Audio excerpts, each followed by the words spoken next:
Time now for the nationally syndicated radio show, The World of Laurie Zoock. And now, here she is, the smart, the sexy, the savvy, divine Miss C.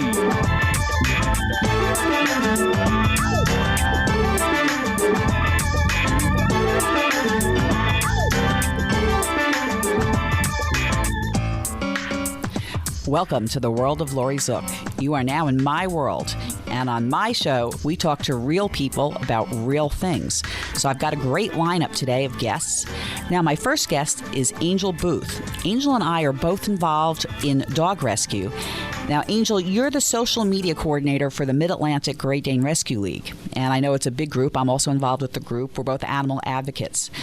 Do you think that social media plays an important role for animal rescues? They're likely to share our posts with friends and family, and it allows us to reach more people than traditional press releases or events because our followers share posts that can reach all across the world. Yeah, I think it's pretty amazing because I started with the rescue many years ago before social media existed. There was no Facebook. I used to send out lots of press releases, and it definitely helped at events. And a lot of rescues, like the one we volunteer for, we have our own Yahoo group where everybody used to communicate. However, since you've taken over all the social media, I see a major change because really people only 99% of the time are communicating through Facebook, through the social media, so it's a huge change. Now, talk a little bit about what type of social media that you use. Well, currently we're using Facebook, Instagram, and Twitter. There's a lot more social media platforms available, but those are the three that we're currently using, and I think they seem to be the most popular right now, although that could change at any time. But our greatest presence is on Facebook right now, I'd say, but we're also continuing to grow in all three of those. Now, one of the things I noticed on the Facebook page is a couple of years ago, there were maybe 1,000 people that liked the page, and the last time I looked, there were over 4,400. So whatever you're doing is great. What kind of messages do you get out on the Facebook? What do you post on Facebook? Well, we are very focused on educating potential Dane owners prior to them purchasing or adopting a Dane, and also trying to educate people that already have a Dane. So we think that's one of the most important things because the lack of education about Great Danes is one of the main reasons why they end up in rescue. So we just want anyone that's thinking about getting a Dane to know what is required to care for these giant dogs because they are very large, and it takes a lot more to care for them than other dogs. They're considered an extra large breed. So they're much bigger than even a regular large breed dog like a golden retriever or a lab. Their size makes such a big difference in every aspect of caring for them. I think that's an important point because, being an animal advocate, people often don't do their due diligence. They may go out around the holidays, get a pet as a gift, a dog or cat as a gift, and then when the newness wears off of that gift, they really didn't want it to begin with, and then it ends up sometimes in a bad situation or it's dumped at a shelter. Now, I don't know if you're aware, I did a little bit of research. It's estimated anywhere from 10 to 13,000 animals are euthanized in shelters every single day. I think it was 3.7 million in the United States alone every year because people didn't do their homework, especially with an extra large dog. You have a 150 pound puppy, right? Oh, yes, and it's all day long of care for this animal that's as large as a person or sometimes even larger. Yeah, and the other thing is most people, well, hopefully they consider their pet a family member, but there are a lot of people who don't, and that's always what disturbs me is the people that don't consider the pet a family member. So in the Great Dane Rescue, do you put people through some type of a process before they want to adopt or foster? Oh, yes, we thoroughly screen them. We have multiple processes that we go through, to screen that person and make sure that they are, qualified to own a Great Dane. Like their house has to be suitable. We do require a fenced-in yard, and we check their vet references, and we inquire about animals that they've had before and make sure that they've taken care of them. And we have to do a home check where we go to their house and, look around and make sure everything looks okay. And we make sure that they're home enough and that they can come and let the dog out, and that they're not going to leave them at home all day by themselves for 10 hours. And we also want to make sure that they're financially prepared, which is a very important part. Right. You own a couple of dogs. One is a Great Dane. I own a couple of Great Danes, and the expense is enormous, right? Yes, it is. It definitely is. And I think all dogs are expensive. But Great Danes seem to be a little bit more expensive. A lot of times it's because of their size, but they can also have a little bit more health problems going on. So that can be another reason. Right. Now, what do you want to ask Jeff? He has a question. What type of health problems do the Great Danes get that maybe other dogs don't? Well, one of the main things that they can get is called bloat, and it's where their stomach twists on itself, and it can cut the circulation off, and that can require emergency surgery that can cost a couple $1,000s. And that's not something that occurs every day, but if it does happen, the owner needs to be prepared for that. As they age, they can get arthritis. They can get bone cancer. Great Danes can have Wobbler's syndrome. Do they get hip dysplasia? Yes, some of them do, yes. Yeah, I think whatever the breed is, you really have to do a lot of due diligence. You have to research the breed. I think a good thing is checking with your veterinarian also, or talking to a veterinarian, and then finding groups, a lot of times rescue groups. If you're going to adopt a dog, you can look online because most rescue groups have some type of online presence, correct? Oh, yes, they do. And that's actually wonderful because people can find out more information than they ever could before in an easier way, instead of going to the library and getting a book, and a lot of things you find out through social media are directly from owners themselves. So if they have a personal experience with this breed of dog, and, that's very helpful. How would you recommend that other rescues that maybe don't have a big social media presence, how could they start out? Well, I think that it's good to do at least three multiple, social media accounts, so that you can try to get your presence known in, different areas. And you can actually link all of those accounts together if you want to, so that you can post on all three at one time. I don't always use that option, but it can be helpful at times. Like, you can have your Facebook, Instagram, and Twitter all linked together, and then you can do one post and it'll go out. And you want to make sure you put a link to your website on all of those social media accounts, and on your social media account or your website, put a link to your social media account. So it all links together. So that it all links together? Yeah. And then on Facebook, you can add a contact us button so that people that are interested can get in touch with you easily. But the most important thing is to think of the things that you want your followers to see on your account. And things that are attention grabbing. You want it to be noticeable when they're going through their news feed, to try, so that they want to stop and look, and they're likely to share your post, and then also share your page or your account. Asking your friends and family to follow and share your accounts is good too, because that starts to get it out a little at a time. Although it might not be a quick process. It might take time for your Facebook page or Instagram account to become known. So you have to be patient. It's a learning experience. Once you become more familiar with social media, you discover the many ways that you can help your account grow, and you meet other people. And then a lot of times other rescue groups are willing to help share your rescue group, and we all help each other. which is a wonderful thing. Yeah, I know you've written some articles also that you've posted, correct? Some educational articles? Yes, I do. I write articles mainly focusing on education because to us that's one of the most important things in having a Dane. And I try to use my own experiences as a Dane owner to help others because I'm well aware of many issues that surround them.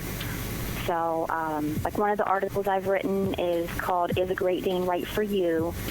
And that touches on subjects such as the true size of a Great Dane, the financial responsibility, the attention that they need, the health problems, and other things like that. And most of my articles have similar things like that in them.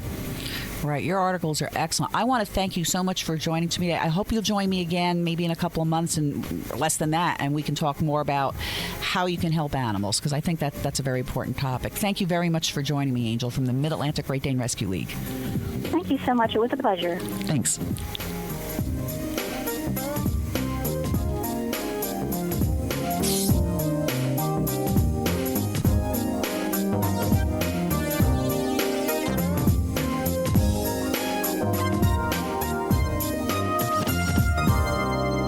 Our highly competitive and hectic world is fraught with dishonesty and challenges. Critical decisions must be made on a daily basis with accuracy when substantial assets are at risk. When you are confronted with a decision point involving opportunity and risk, consult with Sharpline Investigations, statewide experts in due diligence, investigations, and litigation support. Sharpline's professionals work with clients to conduct interviews, deep background investigations, and develop facts and intelligence related to litigation. When circumstances require confidential and expert fact-finding, turn to Sharpline Investigations, the statewide leaders in investigations and risk mitigation. Visit sharplineinvestigations.com or call 855-394-0042. Hi, this is John Austin, host of the Book Club on the Tan Talk Radio Network. I spent 35 years in publishing, and today I want to tell you about a book that can change people's lives. The book is No Cash, No Problem, and the author is Dave Wagenford with Ali Pervez. Dave Wagenford is one of the greatest barter experts in the world, and he's bartered over $500 million worth of goods and services. You want to remodel your house, but the cost is just too high, or maybe there's an automobile that you've dreamed of owning but thought you never could afford. This book will tell you how you can do both of those things, plus hundreds more with little or no cash and without going into hock for the rest of your life. Maybe you're a business owner with a cash flow problem that leads to low or non-existent profits. Read this book and see how you can increase your cash flow and your profits by time-proven techniques. The book again is No Cash, No Problem, and you can buy it now on Amazon for just $7.98 for the ebook edition. Do yourself a big favor and buy it today. Hello, I'm Jim Velasquez. Does getting a lousy 1% on your CDs make you sick to your stomach? Inflation is hovering at 3%, so what's really happening? Allow me, Jim Velasquez, to send you my free report. If you haven't reviewed your CDs in a while, don't get this report. It will break your heart. If you want to fight back and beat the bank, text RETIRE to 72727 for this free report. Let's beat the bank. Text RETIRE to 72727 for your free report. Some people don't believe in mermaids. Hope that's not you, because they exist at Weeki Wachee Springs State Park off US 19 and State Road 50, just north of Spring Hill. Since 1947, the magic of the mermaids have been entertaining visitors at the 538-acre Springs Park. Come and watch in the 400-seat submerged theater, the Little Mermaid Show at 11 a.m. and 3 p.m. daily. Weeki Wachee State Park offers mermaid shows, reptile shows, boat tours, and swimming in the pristine spring at Buccaneer Bay. Weeki Wachee State Park is a perfect backdrop for wedding receptions, birthday parties, picnics, meetings, retreats, family reunions, or just to relax on the white sandy beach. Step back in time when things were much simpler and enjoyable. Spend the day at an original theme park. Call 352-592-5656 or log on to wikiwachee.com for upcoming events, hours, and ticket pricing. Weeki Wachee Springs State Park, where mermaids do exist. Are your credit reports a mess? Are debt collectors hounding you? Maybe you're in foreclosure or headed towards foreclosure and don't know where to turn. It's time to stop panicking. Take back control of your life. Make the first step by calling Credit Education Consultants today at 813-500-6064. That's 813-500-6064. Mention the word radio for a free 15-minute consultation. Don't delay. Call today.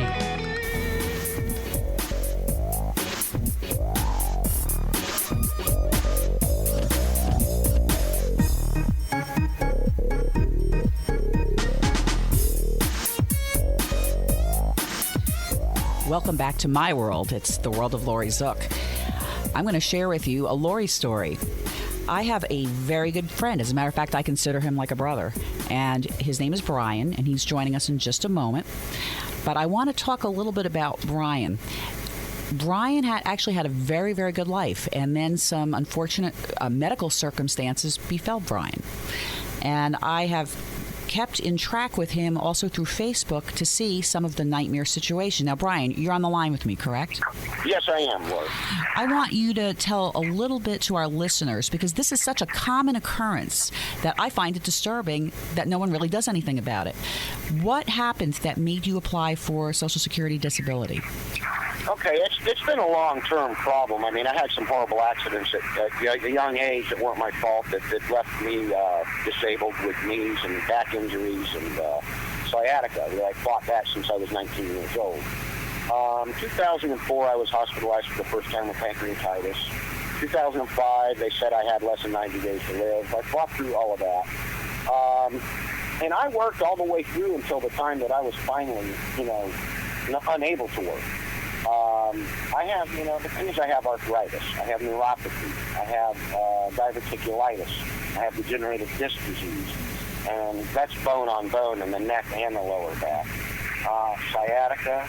I have a carpal tunnel syndrome. I have depression. And there's, I've been in and out of the hospital now twice in the last 8 months. One time I went there because I had stopped breathing. I don't know what these people want out of you. And, I worked my last job till I got let go. I didn't quit. I worked until the bitter end. I saw it coming, and I knew it was going to happen. They did let me go due to non-performance, but I knew I couldn't reverse it at that point. So, it came to a point, Laurie, I couldn't even do things like process bills, process rent checks, even go collect rents. These things were taking me 4 to 5 times longer than they took a normal person to do them. Job should have been a piece of cake. I lost it in December of 2013. So basically, I applied at that point. My first denial came in 2013. And then it's just been a big battle since then. I mean, it sounds rough, and like I said, I've kind of tracked you, and I remember a while back, I'm not even sure how many years, you had originally had an attorney. You hired an attorney at one of the big name firms. And I remember thinking to myself, ooh, I know who this firm is. They advertise all the time on the radio, and they have probably 1,000 attorneys. And for them, I call them an attorney mill. They're out for, the amount of people they can get. It's a numbers game. They're not, in my head, necessarily looking for quality cases, so to speak, or to actually represent the client on their behalf. So I was thinking that to myself at the time, and he lost that case, and I know that left you in a critical financial situation where you couldn't work, obviously. You had no income. How long did it take you before your first hearing from the time that you actually applied for the disability income? Well, December 23rd time I applied, I was denied automatically. I had to call the big box attorney, I'll call him. I had to call that big box attorney to let them know I had been denied. Okay, so that was it. And I contacted you and some friends, and I found thank goodness, a smaller firm that specializes in this. And Laura, you were great in turning me to the right people. So I had to walk away from the big box because they just don't care. The Social Security games that were played by me. Now, my attorney initially got this right away from me in January of 2014. He applied right away. Well, through our wonderful Social Security system, they said that they didn't get my letter of firing the other attorney, and they didn't get my letter and all my affidavits that I'd sent to them directly and emailed them showing the new attorney. They disregarded his appeal in January. Ended up that something that should have been my second appeal, and I should have been on my way to my third appeal at that point, was held up by 2 months, or a little over 2 months, because of Social Security playing the game that they didn't get my information, which they had, and I had certification of that. You know, Brian, I got to jump for a second. It reminds me of all the people that were in, even though it's not a related topic, it reminds me of all the people that were in foreclosure that were trying to contact the banks. The same kind of thing. They didn't get the documents. Right, yeah, didn't get the documents. Well, guess what? They did. So they held us up another 2 months. So it was June of 2014 before I actually got to reapply. We're hoping that I'll get my hearing sometime in August. But you know how these things move. The wheels turn very slow there, and it's just not right the way that they do this. It's just a numbers game to them, quite frankly, and they really don't care what happens. You know, it's disturbing. There are people pay into the Social Security and disability systems so that when something happens, it shouldn't take a year to 2 years. How have you managed to survive financially? Well, the only way that I've been able to do that is a lot of prayer and a lot of very good close friends that have sent me contributions. Some friends of mine set up a website for me back in February of 2014. Since that time, the things, I do get food stamps, thank God for that. Any medical stuff, they won't give you Medicaid or Medicare until you have your disability. So I have had to go and stumble through the system. I was with the health department, which I got to tell you, the health department is just a machine. They don't care. They do the best they can with what they got to work with. I was fortunate enough to do a lot of phone work and leg work on my own to get in with a major hospital here, and they've taken care of 2 surgeries for me in the last 8 months, and they have also taken care of all the medical needs that I have with them. I'm on a waiting list for dental because I have to wait. I'm waiting list still with a urologist, so you have to wait for a lot of things. And when if you have your disability and your insurance, you can go take care of these things. On the other hand, if you're like me, you're in a waiting line. But thank God I've found that through the contributions of my friends, my ex-brother-in-law, who is, I consider him my brother. That's a long story, but he's been there for me. No, you're having to wait. But what about and at least you're able to dial the phone and call for help. What about people that are in even worse of a situation than you are, maybe medically much worse, who can't even dial the phone? Is this how people become homeless? Yes, it is. And quite frankly, I face homelessness every month, Lori. Case in point, right now I have $1.66 to my name. That's what I have in the bank. My electric bill is due tomorrow. I don't have it. My prescriptions are due this week. I don't have it. My phone service is due. I don't have it. So, and it just every month somehow at the 11th hour, God steps in and brings a friend in to help me out.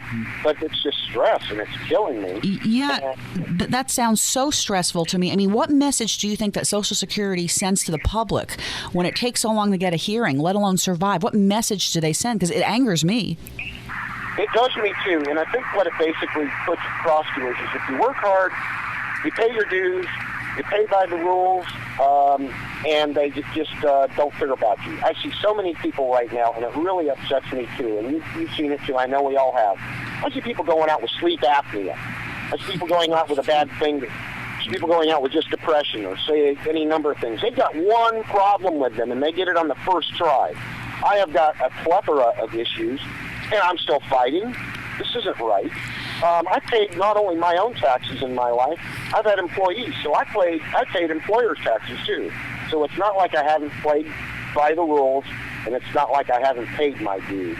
But if I had never worked a day in my life, or so many other things like that, I'd get it right away. I don't understand their numbers game, but it is a numbers game. I understand that like 90% are denied on the first try, it's 85% on the second try, and then you got to go through to your hearing. So, yeah, and that was one of my questions to you, is that I've often heard, we talked a little before the show, that Social Security automatically denies the disability benefits at the first hearing. That's what I've always heard, but you said sometimes it's not. It does go through. True. Case in point. Now, I'll tell you, I had a neighbor of mine come over. This is what really infuriated me. I had a neighbor of mine come over, and he wanted me to print out his nephew's awards letter for Social Security. I printed out. The kid's getting $1,100 a month. All his Medicaid and Medicare paid for the rest of his life. So I looked at the guy and I said, well, what happened here? What's wrong with this kid? He's only 21 years old. Well, it's a long story, but he went to prison when he was 18 for selling methamphetamine. Kid never held a job in his life, by the way. Maybe one in McDonald's in high school, but, that's it.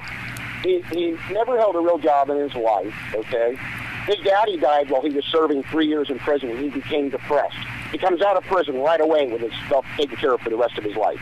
I paid my dues, and I can't get mine, and I've abided by the law, and I've never been to jail even, knock on wood, It's shame on the system. That's what it is. It's shame on the system for not doing the right thing, and that's what has happened to the world. It's not the right thing anymore. Let me ask you one last question. Being a disabled person, when you hired your attorney, do you pay an attorney up front, or do they basically take the case on contingency, just so our listeners know? Oh, they take the case on contingency. And there are rules in place, too, with attorneys.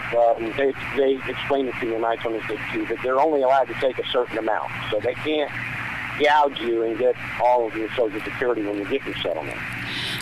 From what I'm understanding now, too, in the state of Florida, they only go back 1 year on your disability.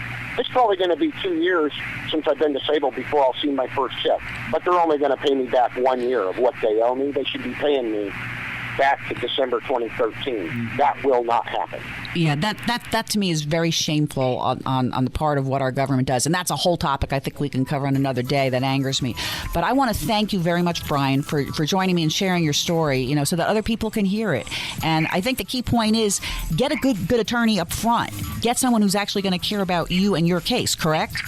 Correct, absolutely, and I appreciate you giving me the time today to discuss this. I think it's important not just for me, but for so many other people that this may help. Thanks again, Brian. Thanks for joining me, and we'll be back right after this break.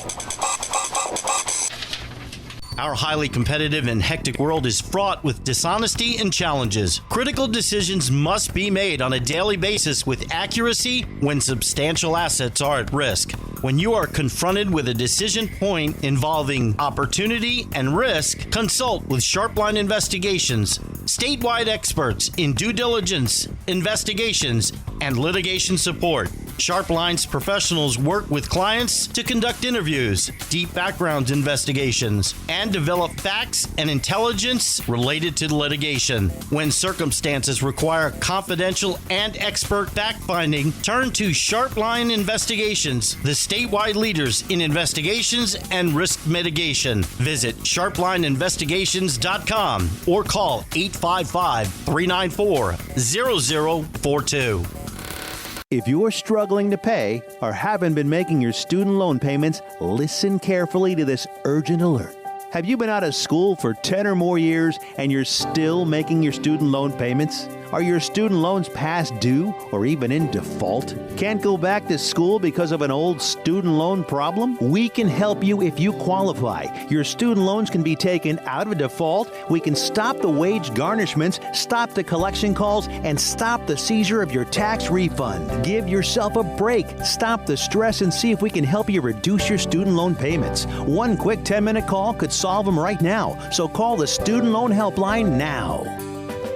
800-731-7534, 800-731-7534, 800-731-7534, 800-731-7534. This is a fee-based document preparation service to help you access free government programs. Call for complete details, not available in all states. Are your credit reports a mess? Are debt collectors hounding you? Maybe you're in foreclosure or headed towards foreclosure and don't know where to turn. It's time to stop panicking. Take back control of your life. Make the first step by calling Credit Education Consultants today at 813-500-6064. That's 813-500-6064. Mention the word radio for a free 15-minute consultation.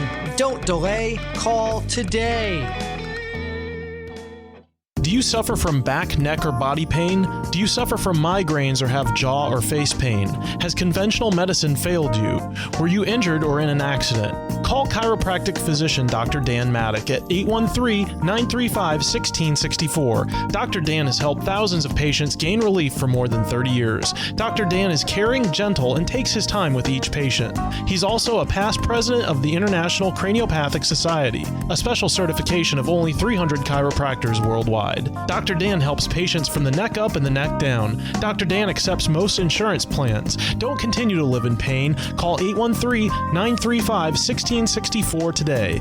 That's 813-935-1664 and get on track to better health. Arg, matey. When it's time for lunch, when it's time for dinner, when the show's over, when the day's over, when it's time to chill, where do we go? Over to Naughty Nancy's Food Shack and Crow's Nest Pub. It's literally in our backyard, right in back of the WTAN studios at 700 Eldridge Street, just north of downtown Clearwater. Just look for the broadcast tower. Nancy's food and atmosphere get rave reviews. The laid-back patio is a great place to hang out, dine, and listen to live music at night. And Nancy's one of the friendliest proprietors in town. And now, Nancy is serving Sunday Jazz Brunch from 11 a.m. to 2 p.m. Brunch served with Eggs Benedict, crepes, waffles, lox and bagels, shrimp, oysters, and a build-your-own omelet. That's all at Naughty Nancy's Food Shack and Crow's Nest Pub, 700 Eldridge Street in Clearwater. That's right where Eldridge crosses the Pinellas Trail between Myrtle and Fort Harrison. Call 446-3717. 446-3717. You're listening to the Tan Talk Radio Network.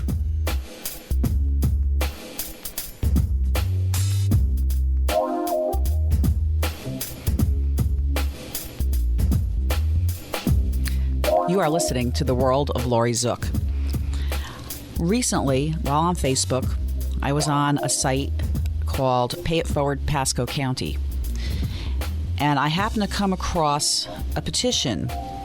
And the story was about a Florida man who got a free pass for shooting a pregnant woman to death. And the mother started a petition, and she's with me now because this story just hit. I don't want to cry. This story just hit me so emotionally. And then we spoke about it, Donna and I. And her name is Donna Bryan, and her daughter Catherine was, we think, murdered, right? Even though he got off. So I want you, Donna, to explain what happened a year ago. Well, Laurie, on July 26th, 2014, my daughter was 5 months pregnant, and her husband went to visit a friend of her husband's. And he was on medications, and he was playing with guns, and he did not check the gun. The first two guns that he was showing off, he did check. The third gun, which was a .22 revolver, he didn't check. And he was showing them gunslinging tricks. And he shot my daughter point blank in the head. Now, there were children in the home as well. And she ended up passing away, correct? You had to go to the hospital. And then she was 5 months pregnant to top it off, and then also the baby was lost, correct? Yes, the baby lived 30 minutes, and then he died, and she died. They told me there wasn't anything they could do for her, that the bullet that went through her head ricocheted around, and she was pretty much dead as soon as he shot her. And now that gun went off more than once, correct? No, just once. Just once? Now, the FDLE did check the gun and said there was nothing wrong with the gun, that the gun was okay. And they never arrested the man that did it. That night in the hospital, the detective came up to the hospital and pretty much told me that it was an accident. But they were going to still investigate. And I told him point blank I wanted him arrested. And he just said it was an accident. And the battle begins because I had to bury my daughter and grandson. And this man is walking around happy as a lark, and my family's destroyed. And it's a big slap in the face from the justice system, because there's at least 5 different statutes he should have been charged with. And they didn't charge him with anything. He did mention in the police interview with the detective, he mentioned that he was friends with a sergeant that was in the sheriff's office that happens to live next door to his parents. And he did mention in the interview that he spoke to that man. And I think maybe this is why they didn't bring charges, is because he knew somebody. And I am definitely fighting this, because why is his rights trumping your daughter's? My daughter's right to live, and my grandson.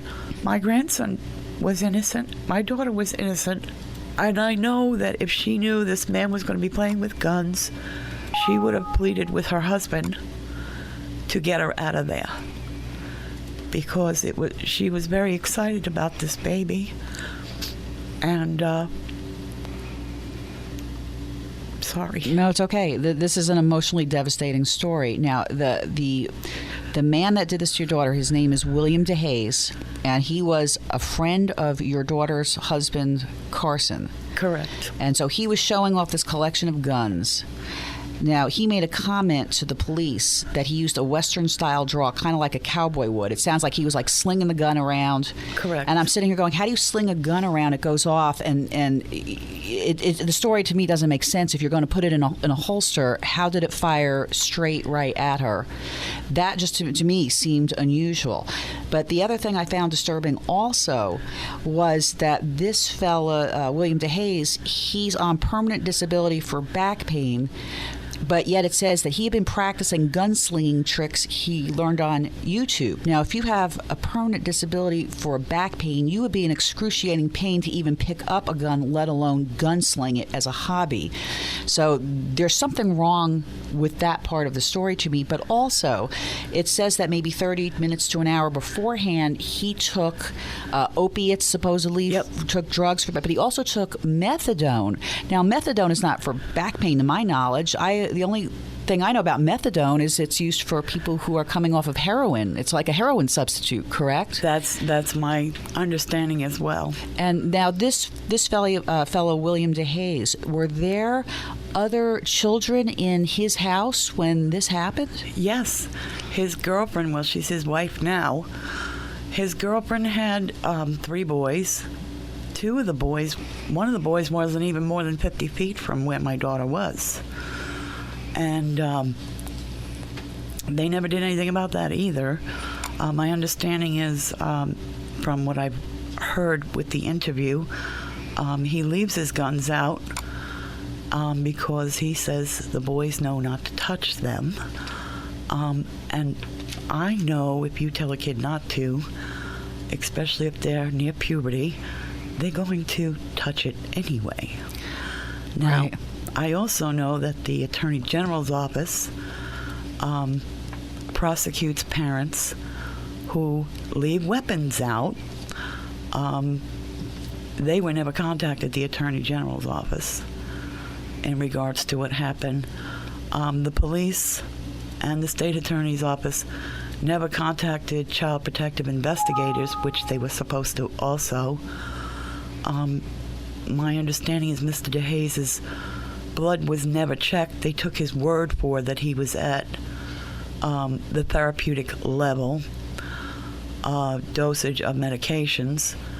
Oh my gosh. And I think it was a really bad investigation, and I think the state attorney just dropped the ball because I found several statutes and case law for him to be prosecuted on. And in Mr. King's letter to me, he pretty much contradicts himself with the law and how the gun was handled. He said he couldn't be prosecuted because he didn't put it up, he didn't pull the trigger. But then he says he did pull the trigger and he didn't realize how much pressure he put on the gun. Okay, in my book, he did pull the trigger. You have to apply pressure to pull a trigger, and that's what he did. Therefore, he has committed a crime. There's also a statute that if you kill a pregnant woman and the child survives but then dies, that is manslaughter, and they should be prosecuted on that because the child did live. And they haven't done anything. So I don't understand why he hasn't been prosecuted. I don't understand why my son-in-law doesn't want this to be pursued, because he is not helping me with this. He has stopped all communication with me, and this leads me to believe that maybe this wasn't an accident, that it might be something more than an accident. So I just don't know. I think more investigation should have been done, and I think they just messed it all up. My daughter paid the price, and I can tell you, I have never seen so much blood in my life. If people could see what a bullet does to you, it's not like TV, I can tell you that. It's not. It sounds much worse. It sounds like the ball was dropped all the way around. It sounds like nobody did what they were supposed to do, or at least not up to a standard, a sufficient standard. And that's disturbing, because there were a number of factors that you're telling me and that I'm reading about. And I'm not a lawyer, but when I read these, I go, well, wait a minute. You've got a man on opiates and narcotics, on painkillers, who has taken them and then has guns out with his family, with other children, with guests, who then slings a gun when he's supposed to be in pain, back pain, and the gun accidentally fires. And he actually blamed the gun, did he not? Yes. Yes, he did. He made some statement to that effect, that I don't know, this damn gun went off, that kind of thing. And people make fun, but it's people that kill people. It's not guns that kill people. Correct. The people have to use the gun to kill it and to kill somebody else. And in essence, I sit here, again, not being a lawyer, I think like reckless endangerment. What kind of a moral person or common sense person, this man had no common sense. You're on these drugs, and yet you have these guns available that your children have access to. And, we've read stories and heard on the news about kids who find guns and then end up killing themselves because they think it's a toy. Mm-hmm. So I think that alone, I don't know what the Florida laws are on guns or loaded guns in the house, but just the common sense part of it says there's something wrong with this whole story going down the pike. Now, I want you to talk a little bit. You put together a petition. So would you share what you're trying to accomplish with the petition? Yes, I have a petition on change.org, and it's Justice for My Pregnant Daughter, and it's to Rick Scott and Brad King. I'm hoping to get enough signatures to the petition to have them reopen the investigation, reopen the case, and do what's right. And hopefully they get a different state attorney, because I think somehow between the sheriff's department and the state attorney's department, there's like a conflict of interest going on there somehow. There's just something going on in Hernando County that I really believe the state attorney's office should be investigated, and so should the sheriff's office. There's just too many things going on up there. And nobody's doing anything about it. I know complaints have been made to the governor, but nobody's doing anything. I've been told that the only way to rectify the problem is that when these two gentlemen come up for election, to vote them out. And that's all well and good, but if they are committing crimes, by not doing what they're supposed to be doing. They should be held accountable just like all the rest of us. I agree. And one of the things I read was there was a statement made by the Assistant State Attorney Brad Magrino that said there is no evidence to suggest that DeHaze had a careless or reckless indifference to the safety of the victims when the firearm discharged. That's alarming based upon the actual story. That's a contradiction. Yes. It's a contradiction of the law. Now, you also have a Facebook page, Justice for Catherine? Yes, I do. Okay, so you're trying to get the word out for people to help you, especially with this petition. How many signatures do you have, and how many are you looking for? As many as I can get. Right now, I have just about 5,000 signatures, and my understanding is I need a lot more than that. But I'm trying to get as many as possible because I really feel that something needs to be done. I'm a law-abiding citizen, and I'm doing my best to get justice for her because I feel that they dropped the ball.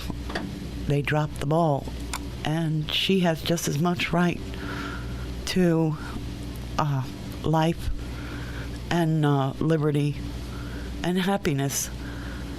And I feel they haven't considered anything about her. Not anything. And they pretty much financially bankrupt me.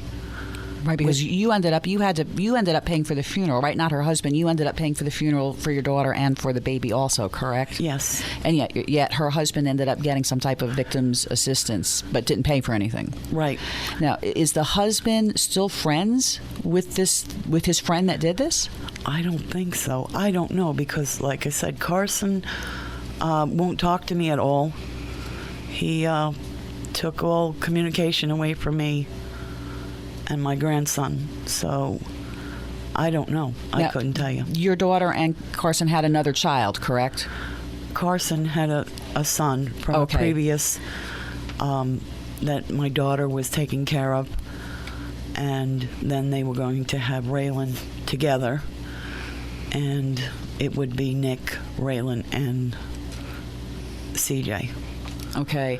Well, one of the other things I want to say, I want to read a statement that DeHaze told an investigator, which says, "I haven't slept in 3 days trying to figure out how the hell the gun went off. I don't know. I mean, them damn guns. The shotgun goes off when it wants to. I almost blew my damn head off twice." What the hell is that? That shows recklessness with weapons. Are there any charges for nothing? There's no reckless endangerment? Nothing. And so now, some of the articles that you had sent me to review were from William DeHaze's standpoint. And those, why don't you share with our listeners what he said? Because I think it's an outrage. Well, mostly he is upset that I won't let it go because he doesn't feel he belongs going to jail. He feels that I should be suing him civilly? Yes, but I feel he deserves punishment. You break the law, you go to jail, or you do something. You get something. You just don't get to walk around happy. I mean, they all tell me he has remorse. Well, I've seen his Facebook pages. The day after the state attorney told me they weren't prosecuting, which was December 12th, Peter Magrino said he was not going to pursue charges. And I told him he was nuts. And I also told him that I was not going to stop until something was done. And he said, "You will never get this case in a criminal court." That's what Mr. Magrino said. "You'll never get it in court." The day after that, him and his girlfriend got married. And it was a beautiful wedding. Obviously, I saw the pictures, but if you're so full of remorse... How could you stand to get married the next day? Because that's supposed to be the happiest day of your life, and it contradicts exactly what you're saying. Correct. Mm-hmm. And that's devastating. Now, there was another case not too long ago, I think in St. Augustine, where a sheriff killed his girlfriend. Correct. Now, can you explain a little of that? That is the Michelle. I forgot her last name, but They ruled it a suicide. She was with a deputy sheriff. They ruled it a suicide, and then it turned out that it was actual murder. People sent notification to the governor, and the governor just recently, back in November, kicked it back to be reinvestigated, and they chose another state attorney to handle the case. Okay, so what happened with that story is basically what you want to happen. Have enough people who are listening sign the petition so that you can then have everything reversed and then proceed criminally. Do I have that correct? Correct. Okay, so give out the name again. People can go to change.org and change.org, and it's under Justice for my pregnant daughter. And it's petitioning Governor Rick Scott and Brad King. And it'll come up under Justice for my daughter, Catherine Bryan Hoover. Right, and I want people that are listening there to help Donna Bryan get justice for her daughter by actually going to the website and signing on to the petition, so at least she has the right to have the reinvestigation done, because it sounds like the law was just bypassed here. Now, I will tell you, I did speak to a couple of attorneys, because I'm not one. I did speak to a criminal attorney who said, if it reverses, you may be able to get him criminally prosecuted. But if not, then it might be a good idea to speak to a local attorney.